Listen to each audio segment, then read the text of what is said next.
Everybody thought you was about to lose it, but then you came back and won. So congratulations. Well, I appreciate it, brother. I mean, it was a great fight.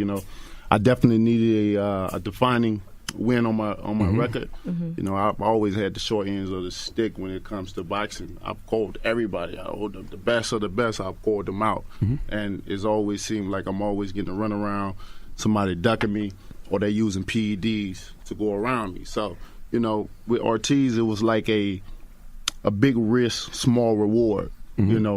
But it was good for boxing. It was good for the heavyweight division, and I needed it. So. It was an epic fight, and in that fight, I showed what a true champion was. Absolutely. What it takes to be a true champion, the whole definition of it. Were you ever scared to fight Ortiz, though? Because he did get test positive for, I think, PEDs a couple times? Mm-hmm. And so, I don't know. Maybe could have been in them this time, too. So did you ever have any, speculation? I don't know. To be honest, it was in the back of my mind. Yeah. But, when you're preparing for a fight, you really don't want to think about too much because you already got a lot of stuff going on anyway, But it was in the back of my mind only for the fact that, he said he was on blood pressure pills, and he only got on blood pressure pills because he was fighting me. It seems like, because we never heard of it before. But the thing about blood pressure pills, anybody know about it, it also is a masking agent as well too. So you can take something and take blood pressure pills, and the blood pressure pills can cover whatever you take it. Oh. So so it's like covered it. So you just never know, But I gave him the benefit of the doubt, when it came to that fight. I hired Bada. They did a great job with that. They test him, continuously throughout the training camp, and it came out to be what it was. What advice would you give Triple G? Because he's fighting Canelo, and Canelo recently tested positive. Would you move forward with the fight if you was Triple G? I mean, because I have a warrior mentality and the mindset, I'll still fight, just to prove that no matter what you do, you're not going to defeat me, No matter what drugs you take, no matter what. Potentially. Mm-hmm. Most definitely, no matter what, because I feel like I'm the best. I believe that. I strongly believe that. I'm very confident in what I do and what I say, and I try to prove to the world every bit of the word that I say I'm going to do, no matter what you take. With Ortiz, I was calling this man versus machine because of his past abusing, PEDs and stuff like that. So, but everybody's different. When it's in the boxing game, when you taking drugs and when you finna put some hands on somebody, you gotta remember the head is not meant to be hit in the first place. And then a lot of guys get timid at that, because they feel like it'll make them do other which it does. It depends on what they take, but it don't matter to me. I just want to get in there and fight and show the world that I'm the best in the world. I feel like there was a couple of times you were supposed to come up here before, right? And it got rescheduled. I thought it was going to get rescheduled again, like you weren't supposed to be in town. Yeah, some came because I was getting ready to head to London. Yeah, you're supposed to be a ringside analyst at the Parker Joshua fight this weekend. Correct. But you pulled out because they won't let you face off with the winner. Yeah, exactly. I had to deal with Sky Sports. They wanted me to come over and commentate for them. And I told them I come on one condition. And the terms was I get in the ring with Joshua at the end of the night. If he wins. Because I picked Parker. Right, if he wins. And they said it was cool. They said it was all right. So I was like, all right, cool, I'll be over there. Then, a couple of days later, I get a phone call from my manager. He was like saying that ain't going to be able to happen because Joshua talking about upping the security on me. I even heard about restraining orders and stuff, saying he don't want to hype the fight, for what. And, and his promoter, he always manipulating the fans over there, always telling them different stories so they can believe, because they don't want to fight me. You know what I mean? They don't want to fight me at all. Joshua has a fear of losing, and they know I'm the most dangerous man in this game, period. And, and it just came about so many different situations. Hearn's always talking about, I need to raise the profile, I need to hype this fight a little bit more. But what better way to hype a fight like this when you got 70,000 people's there in the crowd and you got millions watching? This is free advertisement. This is free promotion. People would love to see two kings, one from America, one from the UK, facing each other off, man to man, looking at each other in the eye. And I'm saying, I want to knock you out. What better, But I didn't understand it. At this point, it's becoming very childish for me. Right. And because then they make it seem like you were scared to show up. Yeah, they are. Yeah, it makes it seem like I'm scared. Like, you're like, Wilder's not coming. Why you not good? Wait, he don't want to fight. He must don't want to, It's just, it's stalling tactics, to put out there to say, I don't want everybody to know I want it. I'm a fighter. Joshua said he wants you to have beat Floyd's record of 50-0 before you guys fight. That's what he said that? No, I don't know. Oh, I'm about to say, what? I was like, that's new to me, too. I was like, that's some bitch shit right there. hey, man, at this point right here, I mean, anything believable because the story is changing each and every day. Yeah, They're not on the same accord with his promoter and him. They say Joshua say one thing, his promoter says another. Eddie Hearns is promoter, right? Eddie Hearns is his promoter. But ain't he trying to sign you now? I heard something like that. Yeah, he trying to sign me as well too. That he trying to do the Don King thing when I fought Stavern. Oh, so that could be leverage. Like, okay, you want this fight? Well, if you sign to me, then you can have this fight. Right, because that get him the right to promote me now, and he can still make money. Are you considering it? No, not at all. No, I got a group. I got a nice group of men that surround me now. We got a lot of plans. I know boxing is not as huge up in the UK, as it is in America. But, we got a lot of plans of coming back. I got a vision. I got a goal of bringing boxing at its all-time best back to boxing, especially in the heavyweight division. And I'm on a goal. I'm on a mission to do so. So, we can let them keep their people and do their thing, and we're going to do our thing over here. You said it's not as big in the UK, but he be having like 70,000, 90,000 people at his fights. They love it.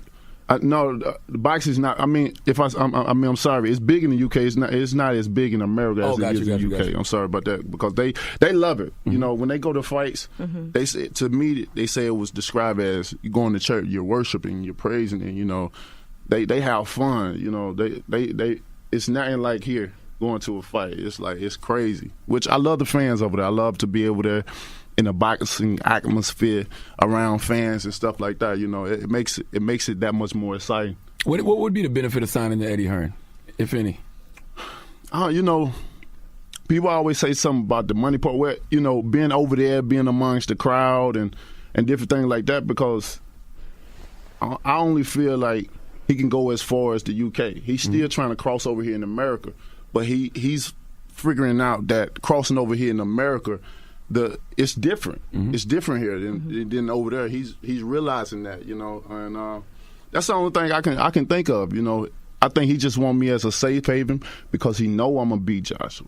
I've stated many times I can't wait for that fight. So who will be your next fight if that can't happen? We're looking now. We got a couple of guys, that we can fight. Got guys calling me out. They got this guy Hearns. What Hearns want to do? He want me to fight his other contender guy. He's the white guy, Dylan White guy, and we're interested in Joshua. I told him I don't have no problem fighting Dylan White. I would love to share a ring with Dylan White. And you feel like that's an easy one? It's easy. They're like, oh, you're gonna make this much. I'm building my legacy. I love the legacy. I feel like the fame and the money, that's part of it. That's part of the sport. It comes with it. And my goal is to unify the division, be the undefeated heavyweight champion of the world. Nobody ain't done it in years since Lennox Lewis, I think, and that's my mission. That's my goal ultimately. And Dylan White is like, I feel that Hearns trying to distract people from me and Joshua. He's trying to put Dylan White as a blocker, for that. Which, like I said, I don't have no problem fighting Dylan White, but I have requirements with that. Let Dylan White fight Luis Ortiz. And if he beat him, he got me automatically. Or put Joshua on the end of the contract. Right, so you fight Dylan White, and then it's guaranteed that you get to fight Joshua. It's and I don't think she'd have to do that. I feel like you've earned your right to fight Anthony Joshua. Like I don't feel like you have to fight nobody else before you get to Joshua. Right, but when they having all the cards over there in their hands, then you know how it is. And then, like I said, I'm the most dangerous man in boxing, period. It's probably a way to get White more notoriety also, to put that fight on and make more money and then have that fight after it. It just seems like it's extending the money for him. And I also think he using White as like a measuring stick for me. White fought Joshua before, and he buzzed them and all that and stuff like that. And they trying to hype this instead of, me and Joshua fight. That's what everybody wants to see. That's what the world wants to see. That's what I want. so I can prove to the world that I am the best, that I know I am, you know. But, you know, this blockage thing, it's a lot of stuff going on. I think it's a lot of pettiness and it's a lot of, you know, a lot of childish stuff going on. But, who would be the A side and who would be the A fighter and B fighter in that Joshua Wilder fight if it happens? Well, he would be the A. He would definitely be the A. But, you know, when you make it fight, I don't care about A side or B side. I want to fight. You know what I mean? Like I told, whatever they talk about splits, and they try to say so many different things to not make this fight here. They're talking about splits. I told them, yo, you can have 90% of the money. You know what I'm saying? I'll take 10. Let's make the fight. But as long as you take that in a rematch, you know, we can flip it either way they want to do it. Everybody gonna make some money. You know what I'm saying? I'm just ready to fight. Do you think about beating Floyd's record? I never thought about beating anyone's record. I never thought about knocking everybody out, having a knockout streak like I have. I never thought about it. The only thing I got into this sport was to be the undisputed, you know, unified heavyweight champion of the world. You know, it's definitely heavyweight champion of the world. Once I became the champion of the world, of course my expectations became higher. You know, I wanted more. My desires became more. So I say, if I'm in the sport, let's go higher.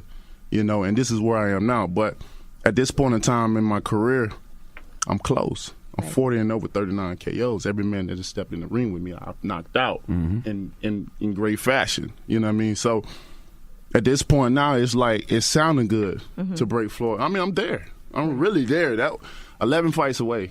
You know, that's nothing. And it's a lot in the heavyweight division, though. Well, you know, I don't even think there's that many fighters left, is it? It's you know, a lot of people ask is there fighters. I think we got a lot of good fighters in America. They're just the advertisement of them, the promoting of them is a lot of politics behind it too. Politics is behind it as well too. You know, that's what you get in boxing. But you know, it's a lot of strong heavyweights out here. Some of them we just never heard of them yet, or they haven't had that defining win. You know what I mean? For people to this is him or whatever. Like who? Well, we got what the list at? Let's go back to your defining win real quick. I want to go back to your defining win in the 7th round. Did you feel like, damn, I might be going down? To be honest, this was what was going through my head. And when that 7th round came, I wasn't hurt. I was buzzed. And it's a difference. I think it's a difference between everybody wants it because you wobbly, they feel you hurt. But it's a thing where you buzz. When he hit me, it wasn't the hook that got me. The commentator said it was the hook. You know, he landed the hook, but I tried to bluff it.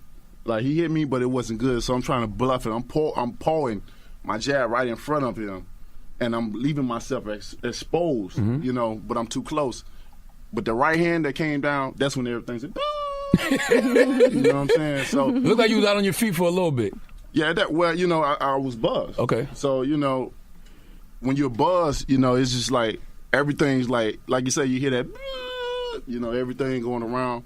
But the thing about it, with that situation, like I told people, I fought him like 100 times, even before we fought. Because when I'm fighting, even in everyday life, I do meditation and I visualize. You know what I'm saying? So I'm always, when I have a fight, I'm always meditating and visualizing what I want to do in the ring from the time I come from the dressing room to the time I enter into the ring to the end of the fight. That's dope. You know?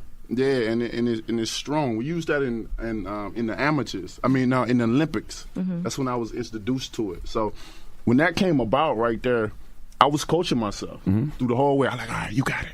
You can do it, you know. All right, punch him here, punch him there. I know the rep. I knew if I didn't throw no punches or I did no movement or no activity, the ref would stop it. Yeah, I'm forcing the ref to stop it. You know, so that's why I try to do as much as possible.